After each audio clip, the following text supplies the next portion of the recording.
Welcome to all of our Dominguez students and families. I want to talk today about our protocols for face-to-face. We are extremely excited to welcome all of our students back to our campus.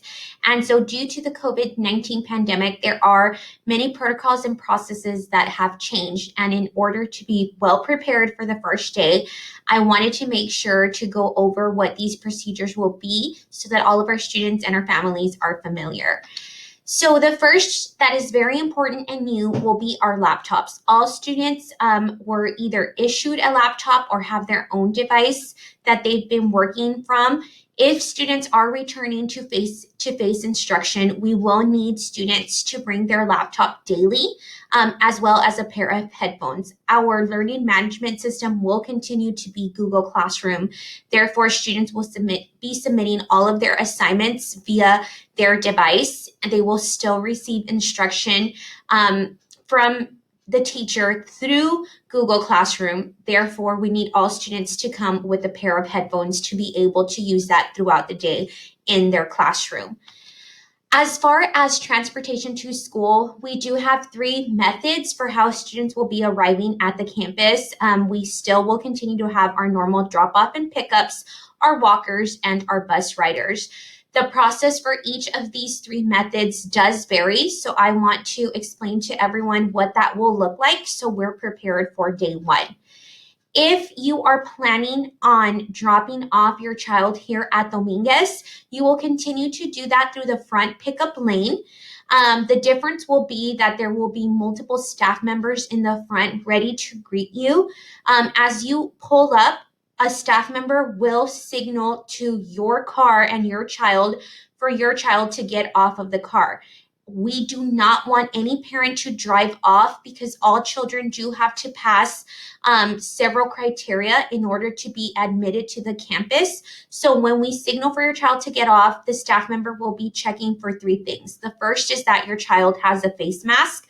The second is that they will be conducting a temperature check on the forehead for your child. And the third is that they will ask and make you verify that the child does pass all of the screening questions for COVID-19 symptoms. Again, reminder parents, you will not just drive off once your child gets off the car. You will wait until the staff member gives you the go-ahead that your child is clear and has passed all three requirements. If in the event that your child is not clear, we will ask your child to get back in the car and then you will go home. The student will not be admitted on the campus if they fail any of those requirements. Upon getting off and passing, there will be two places where students will be housed. If your child is a sixth grader, they will go to the gym. And if they're a fifth grader, they will go to the cafeteria. Now that only applies if you're dropping off your child between 7 and 7:30. After 7:30, our teachers are on campus, and at that point, any student arriving after 7:30 will actually go directly to their first period classroom.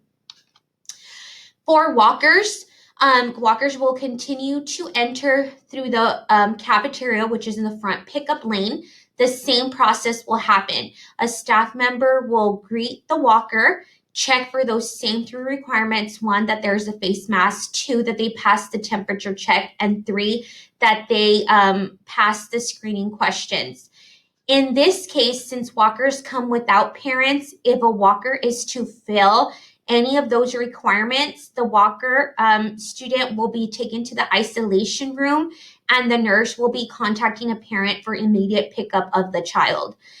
Same process. If the child is a sixth grader, you go to the gym. If the child is a fifth grader, they wait in the cafeteria. After 7:30, any walkers arriving will go directly to their first period classroom.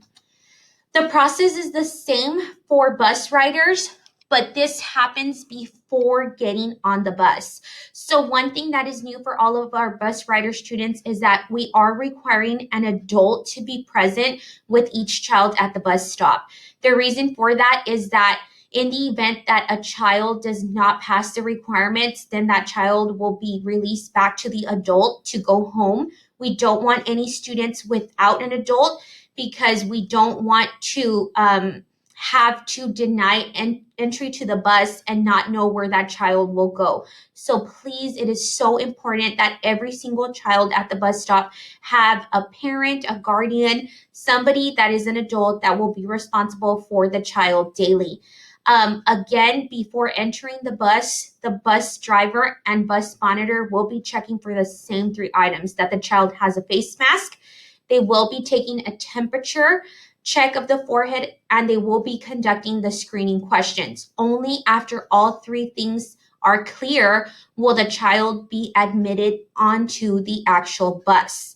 If something is not clear and the child does not pass, the child will be released back to the adult and will need to go home for the day. Immediately upon entering the bus, there have been hand sanitizer stations that have been installed. Students will be required to hand sanitize their hands, and then all students will have assigned seating on the bus. If students are within the same family unit, they will be sitting together. Students that are not will be sitting apart on the bus. And once the bus gets to Dominguez, through the same bus drop-off area, they will be greeted by a staff member, and then that staff member will just inform students where to go. So again, 6th grade students go to the gym, 5th grade students go to the cafeteria. After 7:30, students go directly to their classroom. So those are processes and procedures that vary from how drop-offs have occurred in the morning. We do want everyone to be aware of those changes so that we make the face-to-face transition as smooth as possible, and that everybody is aware that it will take a little bit longer just because we are having to screen our students. But again, safety is our number one priority. So we ask everyone to please be patient as we are screening everyone to ensure that they can safely be on the campus.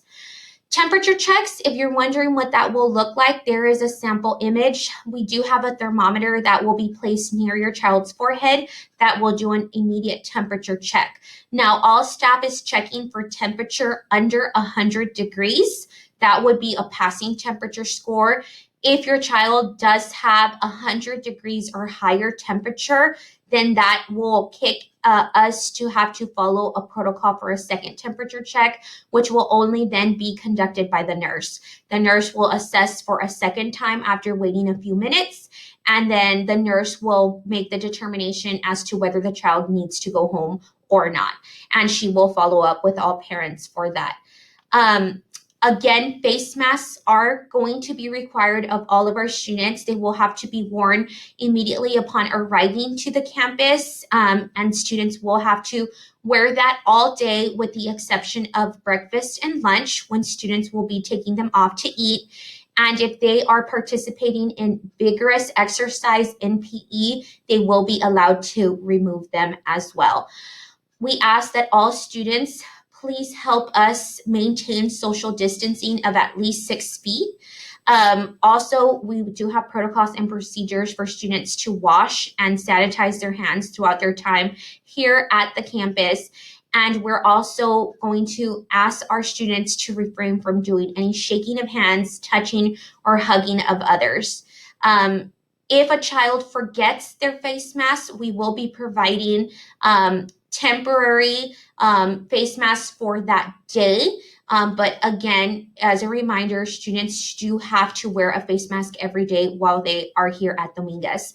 The district will also be providing every child that returns to face-to-face instruction with a plastic face shield. That will be optional. It is not required, but it is a secondary method of protection. Regardless, all students will have to wear the face mask that covers their nose and mouth. And if they choose to, they can use the district issued face shield, which we will be handing out on the first day of face-to-face instruction to all of our students. As for sanitation, once the children are clear in the morning and they've passed the 3-part screening, They are going to be asked to wash their hands. So in the front pickup lane, parents will notice that we'll have a portable washing station. Students will be instructed to wash their hands before entering the building, and we'll have a second portable station in the bus area as students are getting off the bus. So we will be requiring for students to do that. Breakfast is a new procedure. For this school year, breakfast will be served from the hours of 7:30 to 8 a.m. So students will have 30 minutes to eat their breakfast.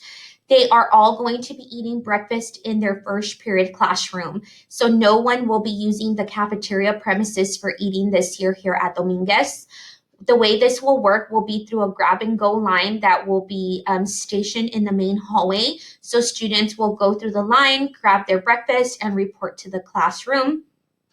Immediately upon students finishing their breakfast, they will be required to wash their hands. So every single one of our classrooms has sinks with soap dispensers and hand sanitizer. The teachers will be monitoring that that is happening. And we just want to make all parents aware that for this school year, meals with your child on campus are suspended. So at no point will any adult be allowed to come eat breakfast or lunch with their child. And we want you to be rest assured that our nutrition department and our custodial department are coordinating daily cleaning, disinfecting, and sanitizing of all the areas where students are eating, as well as grab and go lines to ensure that we are keeping our students as safe as possible. The same kind of procedure will happen for lunch. Students will eat in their classroom. They will receive 30 minutes for lunch. If your child is a sixth grader, they will be eating in their fifth period classroom. So once fifth period is over, students will stay there. That's where they will eat lunch. Again, it'll be through the same process of grab and go line in the hallway. Then students will report back to the classroom, eat. Teachers in this instance have to make sure that students wash their hands before and after lunch. So they will be hand washing during that time in the classroom, in their sinks. After lunch is over, we have staggered recess times. So staggered recess times for every classroom. So recess might happen after lunch, or it might happen at another time during the day. Our students will have a 15-minute recess window. Teachers will be conducting recess with their students. They do have the option of indoor or outdoor recess. We do want parents and students, however, to be aware that our playground equipment will not be used. It'll be sectioned off to ensure that we don't have a lot of people touching that and contaminating. So that will not be available to students. However, they still can go outside, they can still walk, they can still have fresh air, or they can elect to do indoor recess. And again, that will be determined by the teacher for every single child in the classroom. As far as our water fountains, this is also something that is changing. So traditionally, all of our water fountains had spouts where students would drink out of. All of those water fountains have been sectioned off so that students are not using the spout. There were water fountains in every single classroom that had a spout. Those have already been cautioned off so that we can ensure students are not using them. We will have a total of 5 water bottle refill stations like the one you see pictured here. So we are asking that every child returning to face bring their own water bottle, as this is the only way they will be able to have water during the day. So they will bring their water bottle, put it underneath the station, and the station will fill their water bottle with water. Students will be able to fill during designated times. And we are asking for students to please remember to bring that so that we can have access to water. Also, those will be frequently sanitized by our custodial department, and we will have 5 throughout the building for students to use. As far as sanitation, again, teachers will supervise students washing their hands for at least 20 seconds twice a day. Our nurse has already trained all of our staff on proper hand washing, and then our teachers will be ensuring that our students are washing appropriately and following all the guidelines. If your child is in 6th grade, we will also be requiring all children to sanitize upon entering a new class. So every time the bell rings and they're having to move, they will sanitize their hands. To avoid any kind of touching of doors, our teachers in 6th grade will make sure that the doors are propped open before passing period so that we don't have any students touching doors. And then our teachers and our custodians will be wiping down desks during every passing period to ensure that those have been sanitized before new students sit on them. So that's an enhanced cleaning protocol that we have, especially in 6th grade where our students are frequently moving. For 5th grade, our students are not moving, they're staying with that same teacher. So we are not cleaning those desks every period, but we still have a schedule to clean during conference, before, and after school. Some differences that we want you to be aware of for our special classes, such as PE, music, band, and choir. As long as the weather is permitting, PE is going to take place outdoors as much as possible. Again, that is depending on the weather. We're going to make sure it's not raining or too hot for our students. Just as a reminder, we will not be using any playground equipment throughout the year. Another big change for pre-athletics in 6th grade is that our students will not be issued out athletic clothing. They will not be dressing out, and they will not use the locker room at all. And for students in band and choir, we will social distance them as much as possible in the room to ensure that kids are far away from each other for those classes as students are playing their instruments or singing. And then we want to give you a glimpse as to what our hallways will look like. So we've gone and we've marked with paws on the floor direction for our hallways, as well as 6 feet of space between each paw, so that we can ensure that during passing period or anytime students are in the hall, they are not near each other. So the paws mark how you actually travel in the hall, what is right and what is left. At no point will students be in the middle of the hall. We've outlined lines for that reason. And then we're going to ensure that, especially in 6th grade, where we have multiple periods and students transition a lot more, that we are having extra eyes in the hall to encourage the monitoring of social distance. We've also gone ahead and broken up our 6th grade teachers. They traditionally were all housed in one hallway. They've been split into 2 hallways to eliminate the mass number of students in the hallway and to, again, encourage and promote that social distancing. So we will be teaching students that new procedure and process for walking in the hallways. As far as visitors will be restricted for only essential school operations. Visitors will have to follow the same screening process that all staff and students have to follow. They must wear a mask, they must pass the temperature check, and they must pass the screening questions. As far as parents on campus, we are going to limit that. And anytime we need to have meetings, those will be either conducted on the phone or via Zoom. If parents do come to the campus, you will not be allowed past the front lobby area. So that is the only place where you can come. Somebody will be up there to assist you, but at no time will we allow anybody behind that where students are. And then we do ask, please, that any person who has a COVID-19 or has symptoms, or if you know you've been in close contact, please do not come to the campus at all and follow the 14-day incubation period. We want to ensure the safety of our staff and our students as much as possible, so we need everybody's help with that.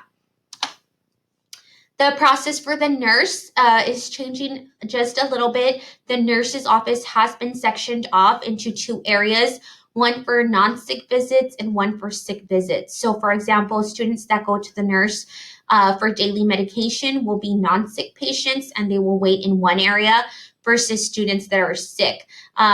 She also does house the COVID isolation room in the nurse's office, so that if at any point throughout the day a student or even a staff member starts developing symptoms, they will be taken immediately to the isolation room, where the nurse will conduct an assessment and make a determination as to if that child or staff member need to go immediately home.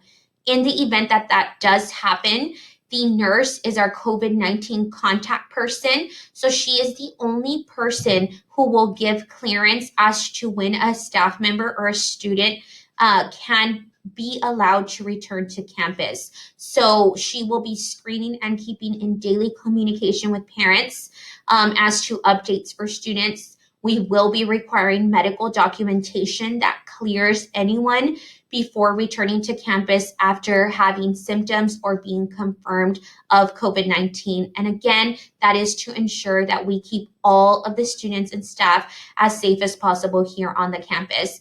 And again, all of these policies and procedures are really being adapted from the guidance that we're getting from the CDC, the Cameron County Health Department, and the Texas Department of State and Health Services. Again, in the event that we do identify somebody with symptoms or somebody that is positive of COVID-19 on the campus, we will immediately separate any student to that isolation room while at school. The nurse will conduct the assessment and contact parent. If that is happening, parent will need to immediately pick up the child. We will conduct a thorough investigation as to where that child was so that we can ensure that our custodial department properly cleans and sanitizes the area. And we also are asking that at any point throughout the day, our teachers are extremely vigilant of any students who start to feel sick throughout the day or start to develop any symptoms like fever or cough. Again, those students will immediately go to the nurse and she will conduct an assessment and determine the next steps. As far as dismissal, our last dismissal bell is at 3:50. That does mark the end of our school day. At that time only, will walkers and pickups be dismissed to the front lobby. So bus riders will remain in their classroom, and they will be dismissed through staggered dismissal times depending on when their bus arrives to the campus.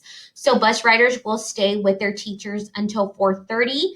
After 4:30, any bus students that remain, the teacher will escort those particular students to the gym where we will have staff members waiting until their bus arrives. So we have staggered dismissal to ensure that we don't have a lot of students in the hall during that time. That does conclude all of our protocols and procedures. If you have any questions at all whatsoever, please do not hesitate to call us here at the campus. I can answer any questions. Ms. Lamas, our assistant principal, can answer any questions, or the nurse. We are here to help you. We are extremely excited to welcome all of our students to face-to-face instruction, and we just please ask that everybody assist us in working together to ensure that we are following all of these processes and protocols, because we know that if we work together, we will make sure that all of our students and staff are safe, and we will make this year a great one. So we look forward to seeing you very soon. And if you have any questions, please don't hesitate to contact us. Thank you.